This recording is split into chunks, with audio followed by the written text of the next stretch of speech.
4 seconds between the two of them. Started at 1.2 at the end of sector 2 and down to 1 second almost exactly as they conclude the lap. There's a warning for track limits as well for Marcus Siebert. That's not going to be helping him too much. So where can Felipe Drugovich pounce? Well, what he'll be aiming for is to just inch up to the Argentine driver, maybe get a toe down the start and finish straight as he gets ever closer to Marcus Siebert through turn 3, climbing up towards turn 4. And Drugovich is absolutely eating the advantage of the Campos driver, and he may even be in a position here, Felipe Drugovich, to challenge this time round into turn 6. He is 2 car lengths, if not a little bit less, behind Marcus Siebert as they come out of turn 5 towards the braking zone at turn 6. Drugovich thinks about it, just shows himself instead as Marcus Siebert's mirrors. Siebert, a former Italian Formula 4 champion, raced in GP3 last year. Used to high-intensity racing. Campos team watching progress. They're hoping for their first victory since Tiago Vivacqua's success at the Hungaroring last July. About to start the penultimate lap, and Felipe Drugovich, if he can stay tight to Marcus Siebert through the parabolic, it could be on towards turn 1. Out of the final corner they come. Just 8.4 kilometres of racing to go here in Estoril, and Felipe Drugovich is closing on the race leader Marcus Siebert as they head downhill towards the heavy braking zone at turn 1. Siebert just moves to the middle of the road, makes sure there's no space for a late move, but then he has a little bit of a bobble mid-corner. This means that Drugovich is tight to his tail as they head into turn 2. Out they come towards turn 3. Drugovich latching onto his tail, half a car length adrift mid-apex, uphill, turn 4. This is where Drugovich was so good a lap ago. He's even closer than he was then. He might again, once more, be able to make the move into turn 6.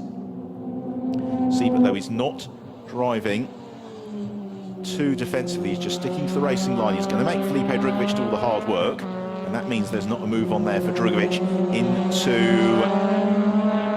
turn 6. Down they come onto turn 7. We've seen plenty of passing here this weekend.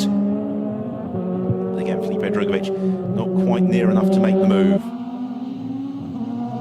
Out of turn 8 into the braking zone at turn 9, uphill through the chicane. Drugovich can't challenge Siebert here, but what he can do is just try and latch himself onto his tail for that run through the parabolica, particularly as Marcus Siebert ran a little bit wide on the approach to turn 12. Now, has that cost him momentum through the parabolica? Felipe Drugovich again taking that slightly tighter line as they accelerate for the final time down towards turn 1. It's now or never for Felipe Drugovich, and he is certainly within striking distance. Marcus Siebert's going to have to defend extremely well. He covers the inside line. Drugovich looks to the outside. They get on the brakes to turn 1. A snatch of brake from Marcus Siebert. Can he slow it on the apex? He defends for turn 1. Runs wide down towards turn 2. They almost interlock wheels. Drugovich wants to go for it. Siebert just about holds on. Down towards turn 3. And Drugovich looks for it. Almost contact. Very, very tight. Somehow they scrabble through, and it's still Marcus Siebert who retains the lead. Felipe Drugovich was determined to go for the move. Marcus Siebert was determined to defend it, but it's still on. Drugovich is right with the Campos car as they swoop out of turn 5. Half a lap to go here. This is a fantastic race. Drugovich, he doesn't look for the move into turn 6, not quite close enough. And Marcus Siebert has got a car length or so's buffer. Now, where could Felipe Drugovich make the manoeuvre? Or has he maybe flat-spotted the tyre when he pushed so deeply into turn 3? He may have just decided to settle for second because he's not near enough to Siebert as they climb into the chicane. But coming out of it, this is where Siebert ran wide a lap ago. Again, he takes a slightly swooping approach. But Marcus Siebert, he's now just got one corner and the start and finish straight to go.